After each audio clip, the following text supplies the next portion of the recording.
Today's guest is running up and down the sidelines, whether it's reffing basketball games or coaching the Sioux. Joining me now, it's Layne Fluhrer. Is it Fluhrer or Fluhrer or what? Well, Fluhrer is good. Fluhrer, okay. The Mel Erickson pronunciation, not the Dana Carvey pronunciation, or what? Well, however you want to do it, I'm okay with Flat floor, okay, very good. One other follow-up for this, Layne, is I had a former co-worker. She's getting ready to have a baby. Her name's Sarah Groff. I was washing dishes, and she was serving tables. And she was considering naming the kid Layne because she thought that anybody that she ever heard of that was named Layne was growing up to be good-looking. They could easily get ahead. How has it worked out for you so far? That sounds about accurate. Oh, really? It sounds pretty good, I think. I'm just kidding. The baby was born 10 years ago, but that actually was a point of conversation. Okay, moving on to the main gist of what we want to talk about here today is you are an educator, you're a coach, you wear a couple different hats up north here. Tell me what made you want to have both of those positions. Oh, I started with, I was about my junior year in high school, and my dad had aspirations of being an engineer, I guess, and then my dad basically sat me down one day and said you would be no good at it, and you would hate it, and you should probably do something with kids.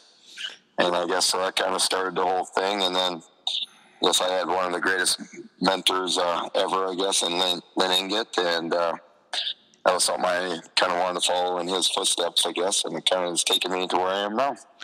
How did he know that you wouldn't like being an engineer? Oh, I didn't like math very much. I mean, I was okay at it, but I wasn't. It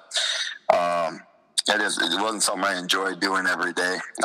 That's what my dad was an engineer, and it was just something that you could tell that it wasn't something I'd be in love with for the rest of my life. So, like it would be. Like maybe you like the cool end result of it, but then he's like, Layne, you're going to hate all these steps or what? Yeah, yep. I think that's what it pretty much ended up being. And then, in college, I got the opportunity to coach after some injuries. And, I don't know if it's, you find your calling or whatever, but that sure does makes me feel like I'm doing something that's worthwhile. All right, so you already mentioned him without me asking, Mr. Inget here. So I'm kind of curious, what do you think the Blue Jays and those close to the program out there in Stanley kind of mean to the community as you grew up there? Oh, I think the biggest thing you can kind of look at is one of his funeral service was how many people from throughout the state, how many former players, former students came back from all over across the country just to be there that day. I think it kind of shows what kind of impact he had in his life and or he had on all of our lives. And, as an educator, my goals right away were to try to, be the best coach I can be, to win state championships, and I think after that, it kind of, I got the bigger picture of, I think I want to try to influence as many people as possible in a positive manner, just like Layne did for all of us. Got you. So now, even outside of his awesome impact that he had on everybody around him, when it comes to following the Blue Jays, I know you're more up north with Westhope, Newburgh, Glenburn, instead of out west with Stanley per se. Nowadays, maybe did you at least follow the Blue Jays from afar when they went back to the State B after, first time since, the 1930s a couple years back? Oh, absolutely. I mean, my parents still live there. My sister's back there now. A lot of my best friends still there. It was 1938. They broke the streak, and, we always had joked that there had to be a record that Stanley getting second in regionals. They had to have the most second-place finishes there out of any school in North Dakota. But it was a lot of fun to watch them break that streak and get back to the state tournament and get that monkey off Stanley's back. All right, so you get out of Stanley for a little while here. What was kind of the impetus and the good reasoning for you first to be going up to Westhope and then on to Glenburn for you and your family that's been with you this whole time, Yeah, well, it kind of, I went to Jamestown and I got my social studies and PE degree. Came back and I student taught under Layne and Stanley, and there weren't many jobs at all, and it was starting to get down there a little bit, and then this Westhope job opened up, and I went up there, interviewed, and it was a great 8 years of my life up there, going through that.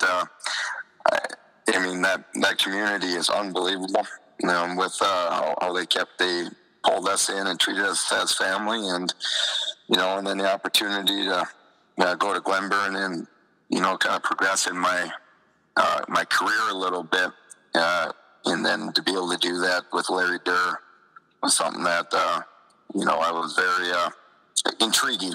And then I ended up getting the job, and it's been great. The entire 2 years or year so far that I've been in Glenburn. I can't wait to have Larry on the show, too, also maybe to discuss some Muskrats baseball in addition to some Glenburn Panthers action. Yeah. That'll be fantastic. So right now, tell me a little bit about why did you choose to coach football, and then recently you were also involved in softball for a good bit of time with the Sioux, compared to maybe some other sports chances to coach? Well, football, basketball, I grew up as basketball is my passion. Basketball was a sport that I always thought myself being involved in for the rest of my life. And then about my junior year, I started getting recruited a little bit to play football, and kind of just fell in love with the whole process. Went on to play football at Jamestown in college, and had a bunch of injuries, and I ended up being asked to coach my last year and a half there. And, those injuries might have been a blessing in disguise, because it got me into an opportunity where, I talked about it a little bit earlier. It's not saying it's my calling, but it sure makes me feel like I'm doing something positive. So football is kind of my passion. And when it comes to that, the softball thing, I kind of fell into it. Being athletic director, we didn't have an assistant coach. We started the program my first year up in Westhope, and we had a head coach, but we didn't have an assistant coach. So being in a small school, you kind of had to wear many hats, and I did it, and I kind of fell in love with the sport. To be able to be involved with girls on the coaching aspect of it, something that, 100% honest, never thought I'd be able to do, but it turned out to be one of the hardest things leaving Westhope to do, was to walk away from the team that we had built and the girls on the team. How about just coaching boys versus girls in general? I feel like, are the girls more loose and able to have more fun than the guys sometimes?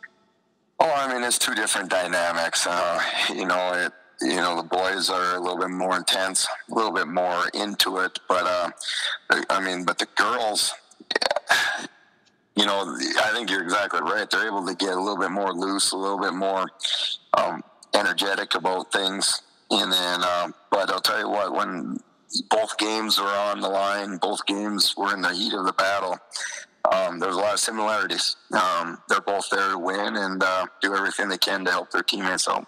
Another dynamic, speaking of dynamics for you, has been co-coaching with Anthony Lee with the WNG Sioux football team. I don't know if the right word is like give and take or communication, what have you. How do you think that's been good for both of you guys to not just be one head coach and then another assistant, but your co-coaches? What's that like for football? Well, when we had the opportunity, when Coach Nesvold retired, to do it, it just kind of came naturally. I trust him with everything that he does, and I'm pretty sure it's vice versa. And, it's been great. We're kind of like brothers a little bit. We have a little bit of, where we get a little bit pig-headed with each other at times. But, it's been great. And, to be able to share that title with him, somebody that I deemed to be one of the smartest football minds in the area, and somebody that works so hard to help any athlete in whatever coaching or whatever sport he's coaching.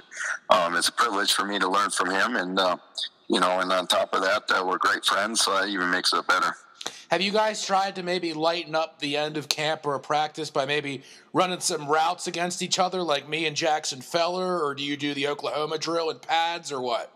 Well, I think about 10 years or about 8 years ago, we would have did that. Now our bodies don't really allow us. We basically, the only competition we have is who can throw more balls during practice before their shoulder gives out. Oh, okay, yeah. Well, Coach Lee was saying you'd probably say that in order to get out of it, so. Right, yeah, absolutely. Just I bet he did. He hasn't been corresponded for this. For better or worse, for your sake. Right. So we get back, and football, I'm guessing it's going to go off, and we're going to play all these games because why not be hopeful about it? So on the field, how do you guys beat Langdon area Edmore Munich this fall? Oh, that's the goal. I mean, any team that you coach and whatnot, you want to try to be the best. And right now, they are the best and they've earned it. They won it 2 years ago, and then they won it last year. And you know what? They didn't graduate much. So they're coming back, and that's the goal. We want to be up there towards the top. You ask me how we beat them. We got to work every day like it's our state championship. We got to get better. It's something that we've been really pushing all camp is we got to be there physically, mentally, emotionally every day. And in order to beat a team like that, I think that's something you got to be able to build yourself up to. You're not going to just be able to turn the switch on a Friday night and beat a Langdon, a two-time defending state champions that are looking for their third one in a row. Yeah, because, look, I'm going to be coming up to Westhope a couple of times for, the good old news sound bites, and that's exactly one that you'd probably say for that. So let's be real. Are you going to, play stall ball with them, play clock down to 1 second? How are you going to triple cover the Romfos? I mean, what are you actually going to do? All right, what the tough part about it is one of the Romfos touches the ball every play, so we can't really deny him the ball. But it will come down to one, defensively, we got to try to slow them down, try to make them one-dimensional. But they have a huge passing attack, and then they can line up and just smash it down your throat too. So you kind of got to pick your poison a little bit, but you just try to get a little bit of mistakes, get a little bit of momentum, and give yourself a chance in the fourth quarter. Give yourself a chance in the fourth quarter, anything can happen. And I think that's something that we've been stressing is we got to play 4 quarters of football. It cannot just be a one-shot wonder right away in the beginning part of it, or try to play catch-up in the end. It's something we got to play from minute number 1 all the way to minute 48. It's got to be the same kind of brand of football. Well, if you guys do beat them this year, I guess you heard it here first. But on the softball side of things, you kind of mentioned how you're going to, in your new role in Glenburn, you kind of missed that going on as well for your springtime. Tell me a little bit about how you think you and Garrett Wible are maybe alike and different as he's taken over for you for the Sioux. Oh, with Wible taking over that program, he's the best guy for the job, period. I said it was very tough for me to leave that program in Westhope. Leaving it to him was not a problem at all. He's a guy that cares about kids tremendously, and his baseball, softball mind is very, very, very good. You can look what he did with the Mallards and the Babe Ruth side of it this summer, and then and helping out with a little bit with the Muskrats here and there. No, he does a great job, and I know he'll probably take that program to higher heights now that I got out of his way.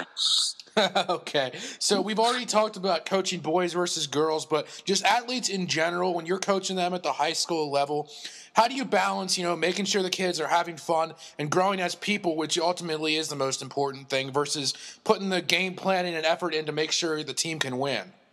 Yeah, well, I think when you compete to win, that's pretty much what you try to do every day in your lives. If you do things the right way, you work hard, you prepare hard, you're only giving them skills to move on in whatever they want to do with their life.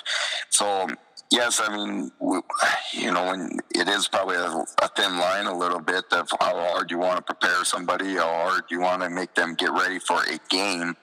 But I do believe those are skills that we use every day in our life. When we go to a job interview, we're competing to get a job. When, you're preparing every day financially, well, what's the next month going to take? What is going to take for me to be able to survive? I think that's stuff that you can learn through adversity with sports, because I don't care who you are, everybody in sports goes through ups and downs, and how you are able to handle that, and how you are able to, do the old cliche, get back on the horse and try it again, really comes into play with how sports are, and then that relates to your everyday life. Tell me a little bit about some of the best players that you've been able to coach. Well, the best players, in the football side of it, we've had quite a few that have gone on to college. We had Hunter Broughton, who won the nine-man player of the year award when he played for us, played in the state championship on a knee that he shouldn't have been playing on. And he had a huge playoffs. I can't remember exactly the yardage, but I know he rushed for over 1,000 yards in the playoffs. Him, and then Dustin Weeks went on to the University of Wyoming down there. He's probably the one that got the biggest college scholarship, and then and then Trent Marcourt followed Hunter to MSUM Moorhead. Those are probably the three that went on the furthest, but I would be amiss if I didn't throw Chase Conway into that category. Just one of the toughest kids you will ever be around, and has some of the best instincts I've ever coached. Yeah, because I just missed the back end of Dustin Weeks' career, and I saw a little bit of Trent both on football and basketball when I first moved out here. So those were kind of like my points of reference for what you might say. But from your position, what's it been like when colleges ask about players that you've coached? Like, do they shoot you a line? Do the players say, hey, I'm hearing from these guys? And ultimately, what's the process of the first contact to these guys being recruited more seriously to then signing? Yeah, no, I think I think the biggest thing is to get their name out there. I try to talk to them when they're younger, even when they're freshman and sophomore, to get an idea of, is this something you're interested in? Is there something that you kind of want to look at going forward? And then about that, in between their sophomore and junior year, especially with football, we try to get their name out there, because a lot of colleges do the junior days and things like that. So I'm a big film junkie when it comes to football. So if a kid makes a great play, I'm always starring it, and then I add that to his highlight tape that we've made for him, and then we send it out to colleges and try to give these kids opportunities. A lot of times, in rural towns, people get lost a little bit, and they maybe fly underneath the radar. But if you look around the area, we've had quite a few rural North Dakota kids from some very small towns make some huge impacts for the Bison down in Fargo. So, I mean, these small town kids can play some ball, but you just got to get them seen a little bit. And, probably the biggest one for me was when Abbie Jiles played basketball for us. We helped her get recruited, and we had some big names on the list of people that have contacted her about us, or contacted us about her.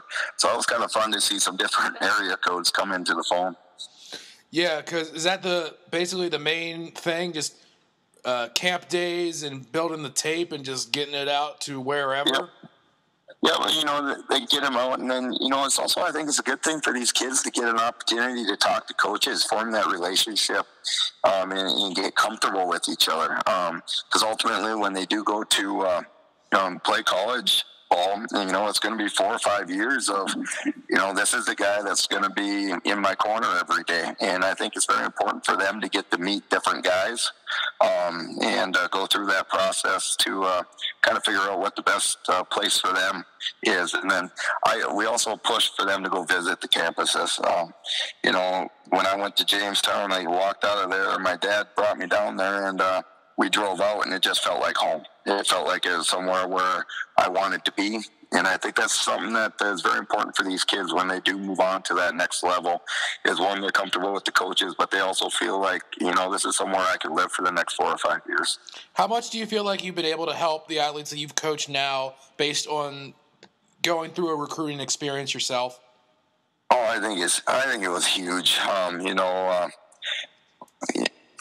when it comes down to that, I think being a coach, athletic director in the state also helps just because of the relationships we built, and to be able to use some of those relationships to crack a door open for a kid is kind of rewarding, but also is something that I know any coach that wants to help their kid will do. And so going through that process really helped. And then also when I coached a little bit in college, I got to be on the other side of it a little bit and understand what they're looking for, what do they want on the highlight tape, what do they want the coach really to say, and things like that. I think has also helped a little bit. Can you tell me a little bit about, you said big names, who was reaching out for you or to you in regards to Abbie Jiles, because she was lighting it up when she was playing for the Sioux, and how have you stayed in touch with them over the years? And just give me an update on how she's been, since then. Yep, no, she's down in Arkansas now. She's just transferring schools. Her freshman year at Harding didn't really work out like she had kind of planned, so she's moving on to, oh boy, now that name's moving on to the same college of brothers. That name is not coming to me right now, but no, she she was two-time All-State down here. She was two-time All-State down there in Arkansas. She got to play in front of Gino UConn because one of the girls she competed against 3 times was the number 1 recruit in the nation, ended up going to UConn. So she got her name out there, and some of the schools that had contacted us, it was just at the early stage, and she was only going to be a junior when the process happened, where a lot of the Big Ten schools and then a lot of the Big 12 schools down in there, Minnesota probably had the most contact for the Big Ten, and then like I said, the Big 12 and like Florida State had contacted us and things like that. It was just fun to kind of go through that process with some big name colleges. Was it pretty much the same bit, even though it was a bigger named college, or was it more extensive? The process of getting the right people's emails and phone numbers was a little bit more extensive. They just don't have those things laying out for everybody to be able to call and email. So that part of it was a little bit more extensive. But, when you got down to it, they're just normal people looking for athletes to come play for them. And so it was a fun process. And, I know Abbie, when this next season, I know will go much better for her, and looking forward to see her thrive at that level. Didn't you tell me that she outscored that UConn kid? Not outscored, but she was right with her. And off the top of my head, it was in the upper 20s against her, and it was a battle. They met 2 times in the regular season, and then they met in the state championship game down there, and it was Krista Williams is her name at UConn. But it was a good battle, and it was fun to watch her on their live streaming they had going on. When it comes to what you're up to, how do you grade your performance so far as a basketball ref in this area?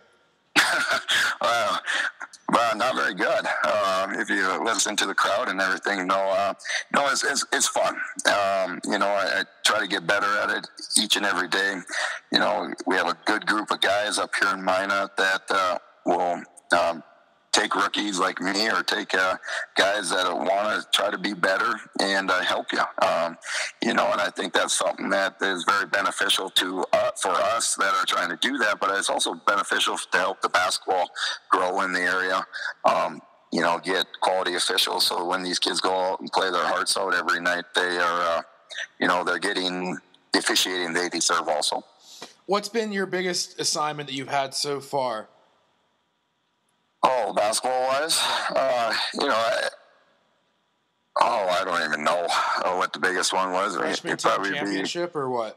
What's that? Freshman team championship or what? Yeah, probably be something like that. No, I did some bigger Class B games last year, basketball.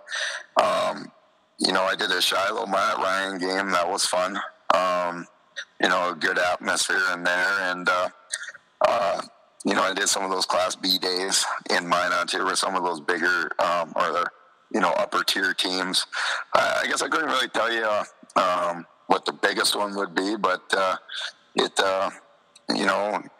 seeing good basketball, whether it's being a fan or a ref, is awesome, man. So anytime you get an opportunity to do that, it's just fun. So how do you handle when you're a ref and the coach is getting upset because you've probably barked a time or two at a football ref in your heyday? And if you do know that you've missed a call, how do you kind of like flush the memory and keep moving on and stay focused? Well, I mean, here's the deal. We all flush calls every game. We mess up, but, it's just like if you're playing, it's just like if your everyday life, we're all going to make mistakes. You got to move on. And if you start stringing some bad mistakes in a row, you don't have a career very long or doing that. So, it's just something that you just, whoops, I messed up. But if I mess up the next one, then people are really going to start yelling. So you just try to get yourself back in, focused, and, and try to do, like I said, try to do the best thing you can to help those kids out there who are competing so hard. What's been the most explosive technical foul you've given out? Oh, it would probably be back in the day in Stanley doing men's league basketball. When we were juniors, seniors in high school, we would ref some of them. I had a guy wipe blood on me, and I made him go sit down for a little bit. But that would probably be there. Technicals I haven't given. I don't think I've ever given one in a varsity game. So I guess you're still a little thin-skinned, or what? Yeah, I was a little thin-skinned, or it might come down to that comment you made. I might have yelled at a time or two, so I might deserve a little bit coming back at me.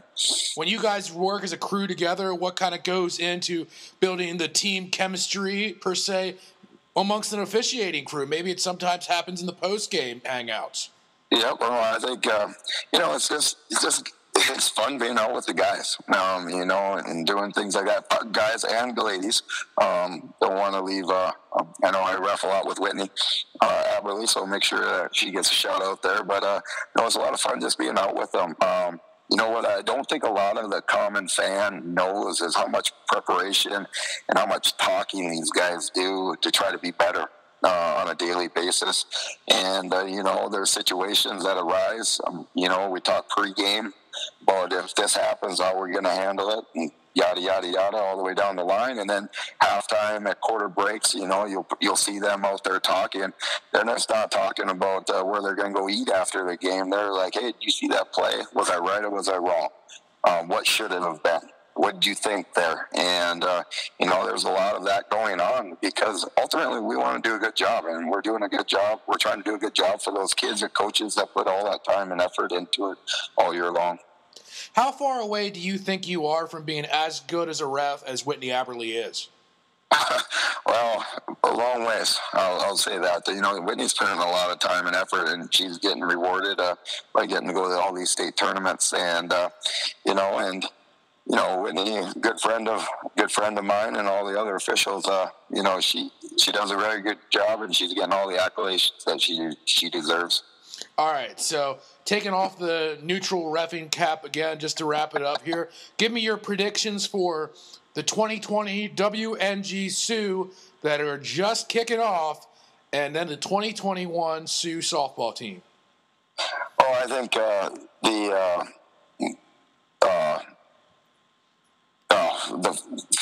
football here, I think we're going to be better. I think, like you said earlier in the talk, that we're going against the number one team in the state at some point this year.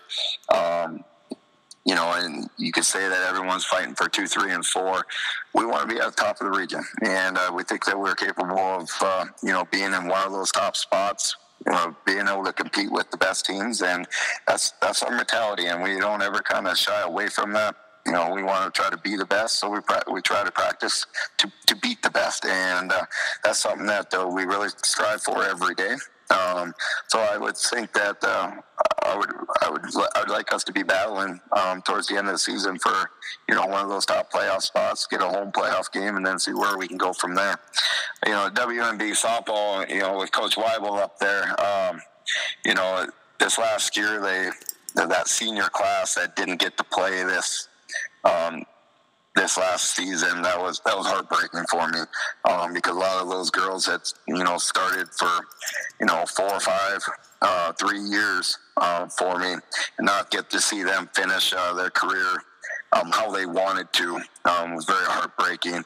I think he's going to have great numbers again, and I truly believe Coach Wible will have those girls ready to go and competing for that region championship and then move on to the state level. Sounds good. I know you got to run because you just got warmed up for the answers that you'll have to provide for the Westhope podcast that you're going on right after me. So, Layne, just to really appreciate your time and good luck here this fall. I'll see you on the sidelines, man. I appreciate it, Ben. Thank you. Layne Fluhrer.